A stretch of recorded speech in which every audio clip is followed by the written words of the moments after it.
शानदार स्टूडियो में।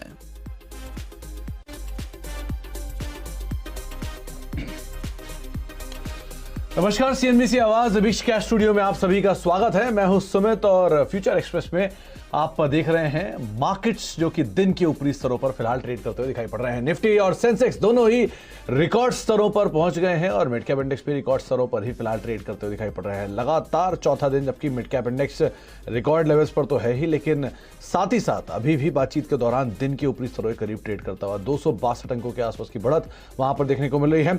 निफ्टी जो कि 17,473 के स्तरों पर है, 17,476 का रिकॉर्ड स्तर कुछ देर पहले ही निफ्टी ने छुआ है और उसी के आसपास फर्मली ट्रेड करता हुआ एक्सपायरी से एक दिन पहले बाजारों में एक बढ़िया मूव मार्केट्स में बनता हुआ दिखाई पड़ रहा है। रिकॉर्ड स्तरों पर मार्केट्स पहुंचते हुए और निफ्टी सेंसेक्स के साथ साथ आज निफ्टी बैंक भी पार्टिसिपेट कर रहा है।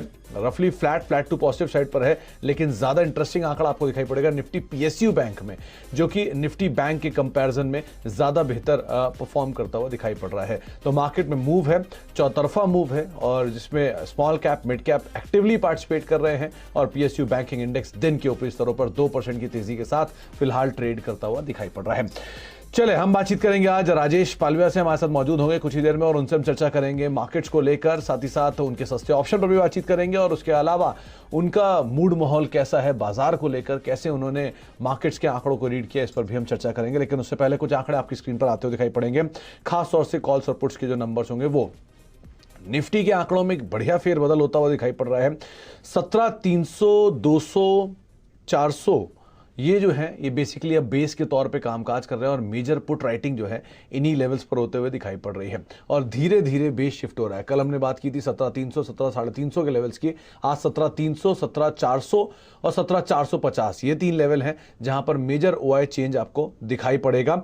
इसके अलावा आप निफ्टी की कॉल्स की साइड पर अगर आंकड़े देखेंगे तो 17,500, 17,600, 17,700 इनकी कॉल्स के अंदर थोड़ी बहुत राइटिंग है। लेकिन एक आंकड़ा बड़ा इंटरेस्टिंग है, कल के कंपैरिजन में आज जो ओआई चेंज है वो थोड़ा ढीला पड़ता हुआ दिखाई पड़ रहा है। यानी कि कॉल राइटर्स की जो ग्रिप है वो थोड़ी शायद कमजोर पड़ रही है और पुट राइटर्स की जो ग्रिप है वो थोड़ी और मजबूत होते हुए दिखाई पड़ रही है। इसीलिए बेस ऊपर की तरफ शिफ्ट हो रहा है और अब 17,450, 17,400, 17,400 बेसिकली एक मजबूत बेस के तौर पर शायद दिखाई पड़ेगा।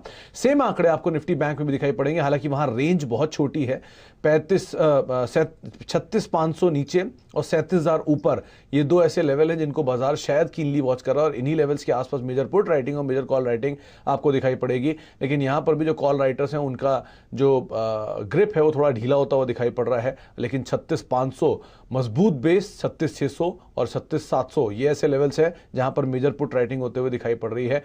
नियर टर्म में 36,500 को एक बेस बना के शायद यहां पर लॉन्ग साइड पोजीशन बन सकती है। लेकिन इन सब पर एक मोहर लगवा लेते हैं राजेश जी से। राजेश जी नमस्कार, स्वागत है आपका कार्यक्रम में। आंकड़ों के लिहाज से सिचुएशन तो अभी भी तेजी की साइड ही दिखाई पड़ रही है, लेकिन एक ऑब्जर्वेशन मेरा था कि शायद 36 निफ्टी के केस में ऊपर के लेवल पे कॉल राइटर्स थोड़ी ग्रिप ढीली पड़ रही है और निफ्टी बैंक में भी कॉल राइटर्स की ग्रिप थोड़ी ढीली पड़ रही है। ऐसा हो रहा है क्या और कैसे रीड कर रहे हैं आप मार्केट को? Good afternoon Sumit ji. बिल्कुल, देखिए मार्केट में बुल्स की ग्रिप तो काफी स्ट्रांग है और जिस तरीके से आज डेटा बने निफ्टी में वो तो काफी एग्रेसिव डेटा बने और उसमें तो क्लियर कट पुट राइटर्स काफी एग्रेसिव है।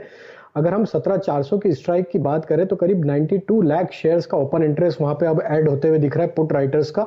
और आज के सेशन में स्पेशली देखें तो आज के सेशन में इंट्राडे बेसिस पे करीब 60 लाख 65 लाख शेयर ऐड होते हुए दिख रहे हैं और इवन 17,500 की स्ट्राइक पे भी अब पुट राइटर ने आज के सेशन में करीब 28 लाख शेयर का ओपन इंटरेस्ट ऐड करते हुए दिख रहे हैं।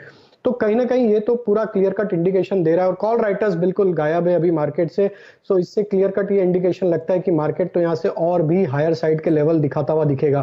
तो निफ्टी में अब 17,400, 17,500 ये एक स्ट्रॉन्ग बेस जैसे बनेगा। अब जैसे हम 17,500 के लेवल को क्रॉस करेंगे तो हमें तो लगता है ये टारगेट अब 17,600 की तरफ भी आते हुए दिखेंगे।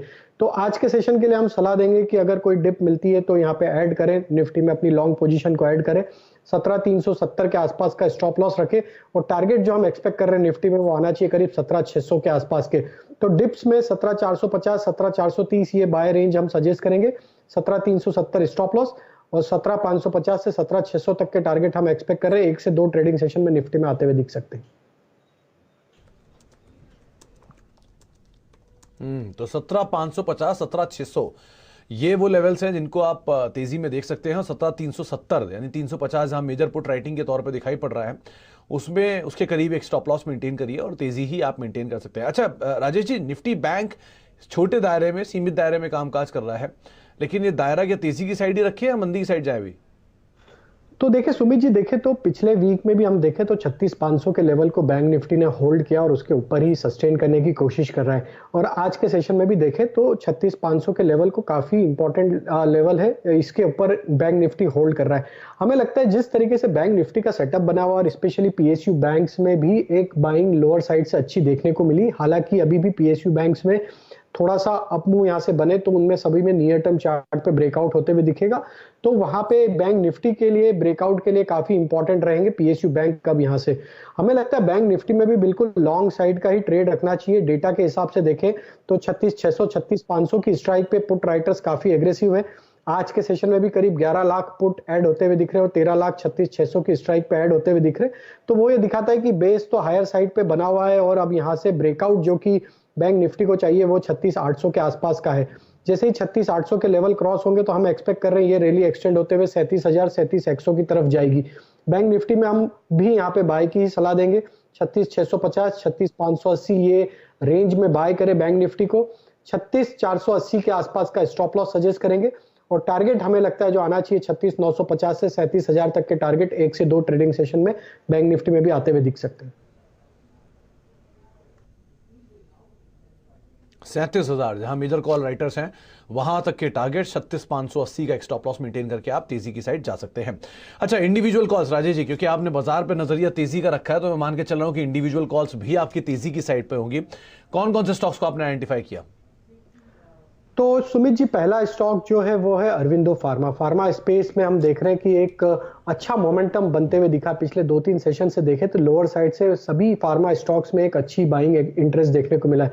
जिस तरीके से अरविंदो फार्मा का स्ट्रक्चर बना हुआ है, अगर हम इसका चार्ट स्ट्रक्चर एनालाइज करें तो इसमें एक डाउन स्लोपिंग ट्रेंड लाइन का ब्रेकआउट होते हुए दिखा है। आज के सेशन में लॉन्ग एडिशन होते हुए दिख रहा है और जिस तरीके से स्टॉक ने लोअर साइड से एक बेस बना के रिवर्सल दिया, हमें लगता है अरविंदो फार्मा को 790 के टारगेट के लिए बाय करना चाहिए। 745 के आसपास का स्टॉप लॉस इसमें हम सजेस्ट करेंगे।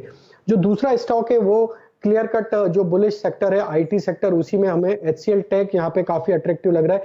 जिस तरीके से कल के सेशन में जो बाइंग एक्शन था, आज फॉलो अप बाइंग एक्शन है स्टॉक में। अगर हम देखें तो स्टॉक ऑल टाइम हाई को एंजॉय कर रहा है। आज भी लॉन्ग साइड के ओपन इंटरेस्ट ऐड होते हुए दिख रहे हैं। जिस तरीके का सेटअप है एचसीएल टेक में, हमें लगता है इसमें 1320 1340 तक के टारगेट आते हुए दिख सकते हैं। 1230 के आसपास का हम इसमें स्टॉप लॉस सजेस्ट करेंगे। जो तीसरा स्टॉक हमें यहाँ से प्रॉमिसिंग लग रहा है वो एफएमसीजी से गोदरेज कंज्यूमर काफी अट्रैक्टिव लग रहा है। करीब 4% के आसपास के ओपन इंटरेस्ट ऐड होते हुए दिखे और जिस तरीके से इसका चार्ट स्ट्रक्चर बना हुआ है, हमें लगता है गोदरेज सीपी को यहाँ से बाय करना चाहिए। करंट लेवल से हम जो टारगेट एक्सपेक्ट कर रहे हैं वो आना चाहिए करीब 1160 1170 तक के। 1105 के आसपास का स्टॉप लॉस सजेस्ट करेंगे, तो गोदरेज सीपी भी यहाँ पे बाय करने की सलाह रहेगी। अच्छा, पहला नाम है ये आपकी स्क्रीन पे गोदरेज कंज्यूमर। 1160 रुपए के टारगेट्स के लिए खरीदारी करें, 1105 का एक स्टॉप लॉस मेंटेन करें। दूसरा नाम एचसीएल टेक, 1320 का एक टारगेट मेंटेन करें, 1320 1340 का एक स्टॉप लॉस मेंटेन कर सकते हैं, 1230 का। और साथ ही साथ जो तीसरा नाम है वो है औरबिंदो फार्मा का, 790 के टारगेट्स के लिए खरीदारी करें, 745 का एक स्टॉप लॉस मेंटेन कर सकते हैं। वैल्यू वाइज भी औरबिंदो फार्मा एक बढ़िया वैल्यू पे फिलहाल ट्रेड कर रहा है। अच्छा, ये तीनों के तीनों स्टॉक राजेश जी आपके डिफेंसिव स्पेस से क्यों हैं? औरबिंदो एफएमसीजी से, फार्मा से, एचसीएल आईटी से, गोदरेज एफएमसीजी से डिफेंसिव मोड में आ रहे हैं क्या या एग्रेसिव में रहेंगे अभी? नहीं, देखिए आईटी तो एग्रेसिव भी है और उसमें तो बुलिशनेस बनी हुई है और पिछले सेशन से और आज के सेशन में दोनों आईटी स्पेस में काफी अच्छी बाइंग है, इसलिए हम आईटी सेक्टर के साथ जाएंगे। और देखें तो कहीं ना कहीं मार्केट में जब एक अच्छा मोमेंटम निफ्टी में बन जाता है तो जनरली हम देखते हैं कि डिफेंसिव स्पेस में एक अच्छी बाइंग बनते हुए दिखती है उस समय। और गोदरेज सीपी में आज मॉर्निंग से ही देखें तो काफी अच्छा पैटर्न बना हुआ है और जिस तरीके से बाइंग इंटरेस्ट बना है इसलिए गोदरेज सीपी को लिया है। फार्मा स्पेस हमें यहाँ से काफी प्रॉमिसिंग लग रही है। 1-2-3 महीने का एक जो करेक्शन था और सारे स्टॉक्स में कंसोलिडेशन देखने को मिला, तो risk to reward point of view से हमें फार्मा स्पेस भी यहाँ पे अट्रैक्टिव लग रही। स्पेशली हमें ऑटो स्पेस भी यहाँ पे अट्रैक्टिव लग रही, लेकिन फार्मा और ऑटो ये दोनों सेक्टर में एक करेक्शन ऑलरेडी हो चुका और यहाँ से risk to reward point of view से दोनों सेक्टर हमें लगता है कि यहाँ से एक अच्छा मूव दे सकते हैं। इनफैक्ट ये बात आपने सही कही, पूरा फार्मा और पूरा ऑटो के जो बढ़िया दिग्गज कंपनियां हैं 2 हफ्ते पहले सब 52 वीक्स लो पे थे और क्या स्ट्रॉन्ग शॉर्ट कवरिंग है। हीरो मोटोकॉर्प में देखिए, आप भारत फोर्ज में देखिए, एक्साइड में देखिए, अमर राजा में देखिए, और फार्मा में भी अभी भी ऑरोबिंदो, लुपिन जैसे नाम है जो कि बढ़िया ये लो के आसपास ही ट्रेड करते हुए दिखाई पड़ रहे हैं। अच्छा, 2-3 नामों पे और चर्चा करेंगे राजेश जी। एक नाम है SRF। स्प्लिट से पहले ये शेयर लगातार तेजी के अंदर है, आज भी यहाँ पे फ्रेश लॉन्ग्स बनते हुए दिखाई पड़ रहे हैं, बढ़िया मूव है। और दूसरा है टोरेंट टोरेंट पावर, पूरे पावर में बाइंग है, टाटा पावर, टोरेंट पावर दोनों लीड कर रहे हैं, क्या करें दोनों में? तो SRF में तो no doubt clear cut bullish trend ही है और ये ट्रेंड हमें लगता है कंटिन्यू रहेगा। स्प्लिट के पहले भी स्टॉक में जो मोमेंटम बना हुआ है, हमें लगता है कि यहाँ से भी स्टॉक में और अपसाइड 400-500 रुपए की अपसाइड बनते हुए दिख सकती है।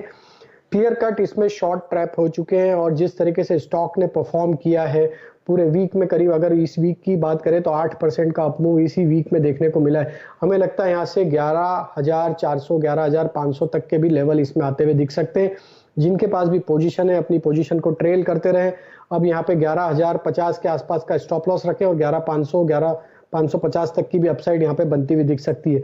टोरेंट पावर, बिल्कुल आपने बताया कि पावर सेक्टर में आज अच्छा मोमेंटम था और मॉर्निंग में भी हम देखें टाटा पावर ने काफी अच्छा परफॉर्म किया।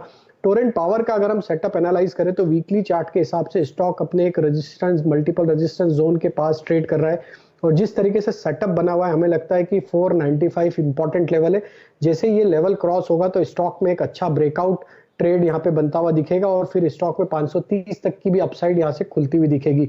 तो बाय तो करना है स्टॉक में, क्योंकि जिस तरीके से स्टॉक लोअर साइड से रिकवरी देके अब मल्टीपल रेजिस्टेंस जोन के पास ट्रेड कर रहा है, तो हमें लगता है 478 ये इंपॉर्टेंट लेवल है। अगर ये लेवल को डिफेंड करता है स्टॉक तो 520 530 तक की भी पोजिशनल अपसाइड यहाँ से बनती हुई दिखेगी।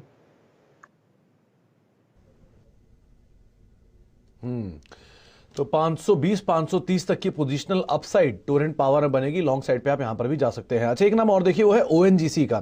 3-3.5% की तेजी के साथ कामकाज कर रहा है, एक बढ़िया लॉन्ग्स यहां पे बनते हुए दिखाई पड़ रहे हैं, क्या करें यहां पर?